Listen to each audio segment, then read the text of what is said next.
नमस्कार, मैं हूं इंद्रमोह। उत्तर प्रदेश की राजनीति भगवान भरोसे, मतलब उत्तर प्रदेश की सियासत में जाति से ऊपर धर्म और धर्म से ऊपर भगवान। विश्वास नहीं होता तो राजनीतिक इतिहास के पन्ने को पलट लीजिए। उत्तर प्रदेश की सत्ता में वही आए जिन्होंने भगवान को अपने लिए इस्तेमाल किया। भगवान याद सभी दलों को आ रहे। बीजेपी ने राम पर मुहर लगा ली है। ऐसे में बीजेपी के हिंदुत्व को तोड़ने के लिए सपा ने भी हिंदुत्व कार्ड खेला और ऐलान किया कि अगर सत्ता में लौटे तो उत्तर प्रदेश में भव्य परशुराम की मूर्ति लगाएंगे। अखिलेश के इस ऐलान के बाद सपा सुप्रीमो मायावती ने भी ब्राह्मण कार्ड खेला और ऐलान कर दिया मूर्ति लगाने। ब्राह्मण समाज के वोटों के खातिर, खासकर ब्राह्मण समाज के वोटों के खातिर अपने राजनीतिक स्वार्थ में परशुराम की ऊंची प्रतिमा लगाने की भी बात कर रही है। लेकिन इस मामले में हमारी पार्टी का सपा को ये भी कहना है कि यदि इनको वास्तव में इनकी प्रतिमा इनके सम्मान में लगानी भी थी तो इनको इसे अपने पूर्व के रहे शासनकाल में ही लगा देना चाहिए था, जो अब ये चुनाव होने के नज़दीक लगाने की बात कर रहे हैं।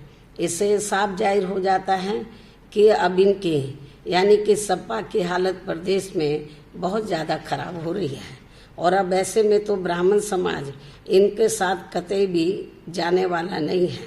वैसे भी इस समाज का हर स्तर पर शोषण व उत्पीड़न आदि भी इनकी सरकार में सबसे ज़्यादा हुआ है। इसके अनेकों उदाहरण हमारे सामने हैं। जबकि ब्राह्मण समाज को हर मामले में बीएसपी के ऊपर ये पूरा भरोसा है कि बीएसपी किसी भी मामले में सपा की तरह कहती नहीं है बल्कि करके दिखाती है। अर्थात बीएसपी की सरकार बनने पर फिर हमारी सरकार ब्राह्मण समाज की इस चाहत को ध्यान में रखकर यहाँ परशुराम की प्रतिमा हर मामले में सपा की तुलना में ज़्यादा भव्य ही लगाएगी। इसका ब्राह्मण समाज को बीएसपी के ऊपर ज़्यादा भरोसा भी है।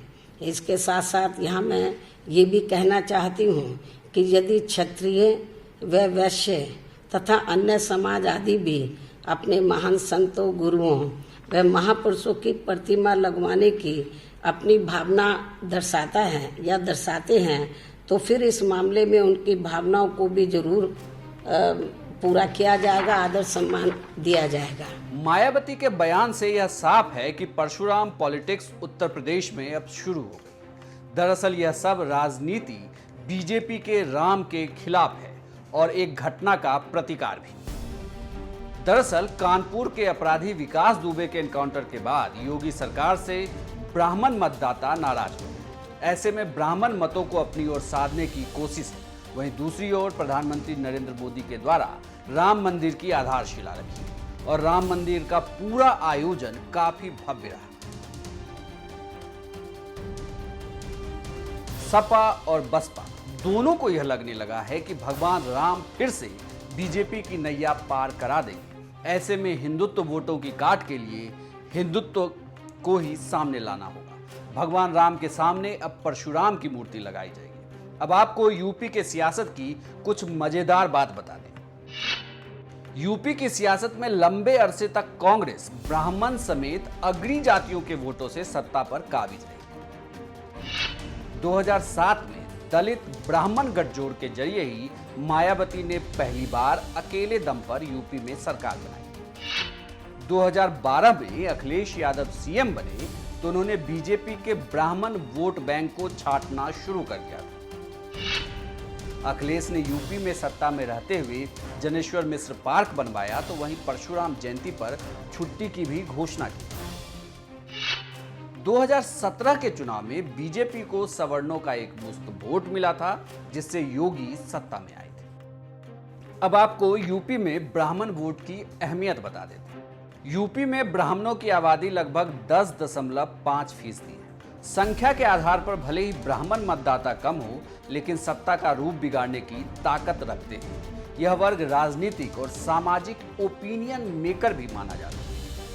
2017 में बीजेपी को ब्राह्मणों का पूरा समर्थन तो मिला लेकिन सरकार में उतना वर्चस्व नहीं दिखा।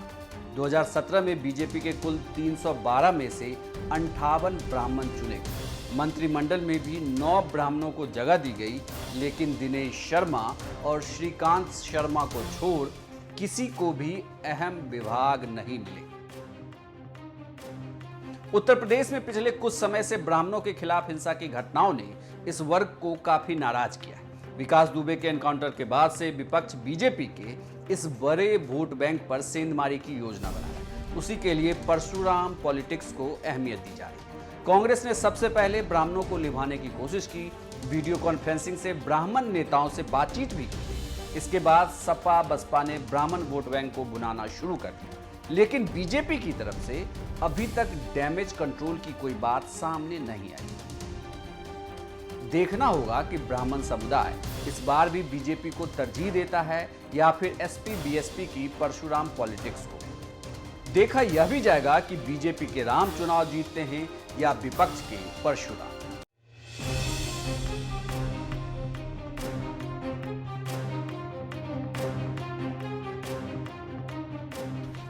कि हमारी पार्टी की सरकार यहाँ सभी जाति व सभी धर्मों के महान संतों, गुरुओं एवं महापुरुषों को हर स्तर पर पूरा आदर सम्मान देगी। ये मेरा सर्व समाज को वायदा भी है। इसके अलावा आजकल राम मंदिर निर्माण के नाम पर भी काफ़ी राजनीति की जा रही है, जो कतई भी उचित नहीं है, क्योंकि ये मामला लोगों की केवल धार्मिक आस्था एवं भावनाओं से ही जुड़ा है, अर्थात इसका राजनीतिकरण नहीं होना चाहिए।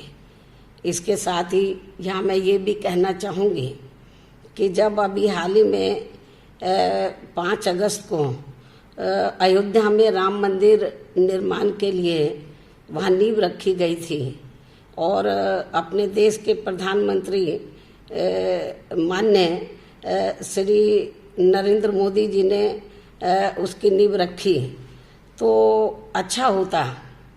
तो इस मौके पर यदि प्रधानमंत्री तो दलित समाज से जुड़े जो अपने देश के राष्ट्रपति हैं उनको भी साथ में ले जाते, तो पूरे देश में दलितों के ऊपर एक अच्छा मैसेज जाता, अच्छा प्रभाव पड़ता। हालांकि इसको लेकर कई और भी मामले आए, कुछ दलित संत भी चिल्लाते रहे कि हमको नहीं बुलाया गया। चलो उनको नहीं बुलाया है तो राष्ट्रपति तो दलित थे, उनको भी बुला लेते तो मेरे ख्याल अच्छा मैसेज जाता। तो ये भी मैं इनको कहना चाहती हूँ।